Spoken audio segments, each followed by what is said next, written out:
6 mois de prison avec sursis, c'est la peine à laquelle ont été condamnés les 9 militants de Greenpeace qui s'étaient introduits en décembre 2011 dans la centrale nucléaire de Nogent-sur-Seine. La peine a été prononcée cet après-midi par la cour d'appel de Reims. En première instance, le tribunal correctionnel de Troyes s'était déclaré incompétent. Les 6 femmes et 3 hommes âgés de 22 à 60 ans étaient poursuivis pour violation de domicile et locaux professionnels et dégradation en réunion. Les 4 d'entre eux qui avaient refusé de se soumettre à des prélèvements ADN ont par ailleurs été condamnés à 800 € d'amende. Par leur action, les activistes de Greenpeace avaient voulu mettre en évidence les problèmes de sécurité autour des sites nucléaires français.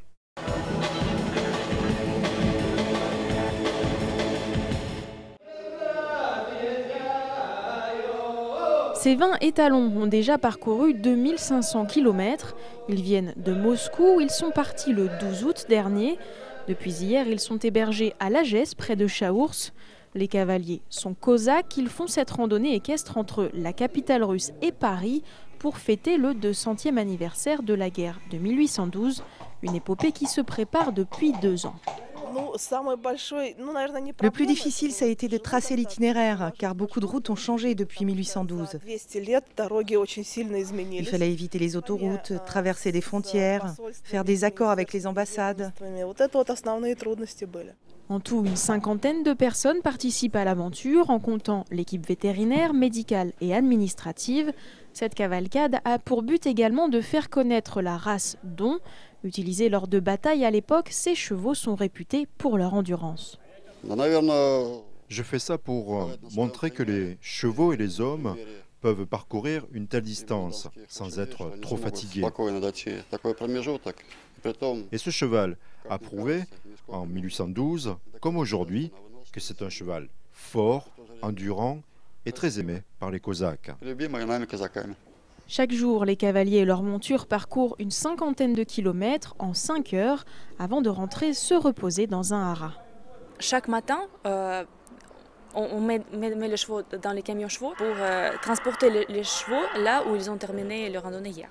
Cette épopée est aussi l'occasion de faire découvrir la culture cosaque. Pour certains participants, c'est presque un devoir patriotique. C'est très important de maîtriser le sabre. C'est nos racines. Nos ancêtres l'ont utilisé pendant des siècles pour combattre les Français, les Allemands, les Tatars ou les Mongols qui venaient en Russie. Au-delà de la commémoration historique, de l'épreuve physique et de l'échange culturel, cette randonnée est aussi une expérience personnelle hors norme. Dans tous les pays, les gens ont été très accueillants et les paysages sont magnifiques. Par contre, il y a beaucoup de propriétés privées et on ne peut pas passer partout avec les chevaux. Et puis, il y a un peu trop de bitume aussi. Et si vous voulez les voir, les cavaliers cosaques devraient défiler dans le centre-ville de Chaours samedi entre 11h et midi. Ils seront en uniforme d'époque et le soir, ils proposeront au public des démonstrations de maniement de sabre et fouet. Ce sera dans le manège de la ferme équestre de Lagesse à partir de 18h.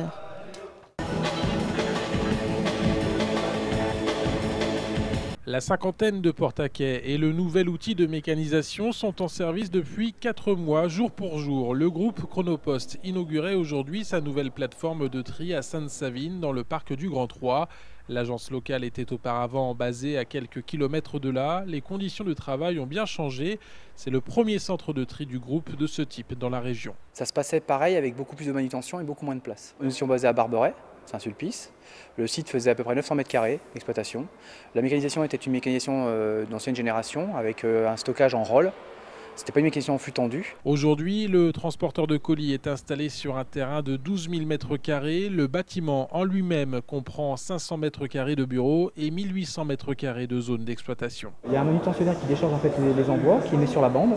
Ensuite, ceux-ci sont saisis par un opérateur et séparés sur 2 flux. Chaque porte correspond à une tournée, un départ en tournée, un véhicule qui est sur le quai, prêt à partir. Entre le moment où on décharge le colis et le moment où celui-ci est prélevé par le chauffeur, il s'écoule 1 minute 30, c'est du flux tendu. Quotidiennement, ce sont ainsi 6600 colis qui sont traités. Le nouveau centre savinien rayonne sur les départements de l'Aube, de l'Yonne, de la Haute-Marne, mais aussi sur une partie de la Marne, la Côte d'Or, la Seine-et-Marne et la Meuse.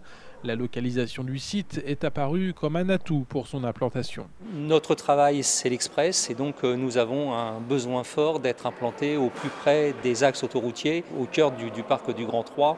Nous sommes pile poil entre les axes nord-sud et est-ouest. Donc l'implantation est particulièrement favorable pour le traitement des colis express. Malgré le secteur très concurrentiel, le groupe croit en son avenir. Il n'y a pas eu de nouvelles embauches liées à ce site, mais les 17 salariés actuels pourraient un jour voir de nouveaux collègues arriver si la croissance des volumes actuels se confirme. Tous les nouveaux bâtiments de Chronopost depuis 2 ans ont cette configuration.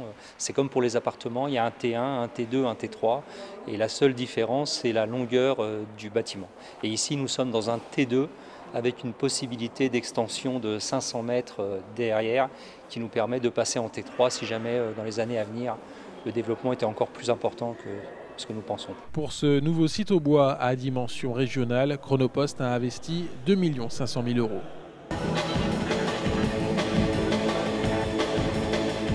À l'occasion de la fête de la science qui a démarré hier, la Maison de la Science de Sainte-Savine propose une exposition originale sur le thème de la navigation, depuis les origines jusqu'à aujourd'hui, à l'aide de maquettes et d'objets pour comprendre son fonctionnement, de quoi jouer les Christophe Colomb ou encore les capitaines Haddock en famille ou à l'occasion d'une visite scolaire. Embarquement avec le navigateur en chef, animateur à la Maison de la Science, Arnaud Bouillette, pour le détail du parcours, visible tous les après-midi de 14h à 18h. Alors la navigation, elle n'est pas que maritime.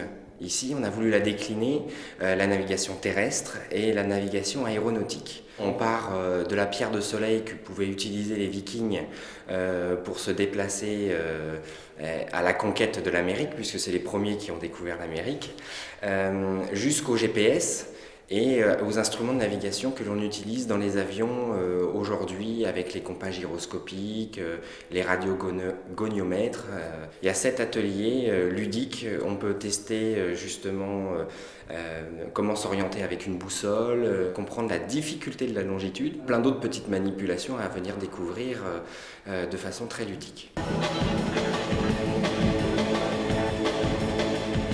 Non, les étudiants de l'IUT n'ont pas brusquement rajeuni dans le courant de la nuit. La centaine d'élèves en visite ce matin ne pourra rejoindre les bancs universitaires que dans une dizaine d'années.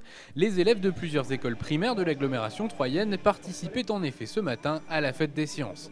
Et la science, en fait, c'est surtout la science en pratique. Les enfants dans les écoles primaires auront travaillé sur ces sujets, ils les présentent, et nous, sur d'autres systèmes plus industriels, plus applicatifs, on leur montre sous une autre forme ce qu'ils ont déjà vu et étudié. Tout au long de la matinée, les élèves sont donc passés d'atelier en atelier pour des expériences sur l'air ou l'électricité, accueillis par une quarantaine d'étudiants, mais aussi par les amateurs éclairés du club radiophonique au bois. Au programme donc, morse et code radio, mais aussi des expériences plus basiques. Bonjour. Il a dit qu'est-ce que tu dis ? Les vibrations de l'air, qui sont donc quelque chose de mécanique, sont transmises au fond du yaourt. Donc c'est une membrane qui vibre et ensuite le fil qui se met à vibrer tout du long jusqu'à l'autre pot qui va faire vibrer à nouveau le fond du yaourt et qu'on va entendre dans l'oreille. Voilà. Si les élèves de primaire ont eu à se confronter à des notions un peu au-delà de leur programme, les plus en difficulté ne sont pas ceux qu'on croit. C'est facile d'expliquer comme ça des principes scientifiques à des enfants ? Réellement non, parce qu'on est obligé d'utiliser quand même des mots plus simples, mais tout en gardant quand même une part qui est quand même vraie. C'est-à-dire qu'on ne doit pas fausser non plus l'information. Le but aussi, c'est les attirer sur l'intérêt de la science. Et c'est pas forcément facile quand on n'a pas les notions de base à cet âge-là. Justement, aller au-delà de ces notions de base, c'est peut-être le bon moyen de mieux les assimiler. Là, ils voient le sens de ce qu'on a fait, ils se sentent valorisés. Puis le fait d'expliquer aux autres, c'est aussi parce qu'eux, ils ont bien intégré ce qu'ils ont appris en classe. S'ils sont capables d'expliquer, c'est qu'ils ont compris ce qu'on a fait. Cet après-midi, l'IUT accueillait un autre public, celui des collèges et lycées, sans doute pour donner envie aux futurs bacheliers.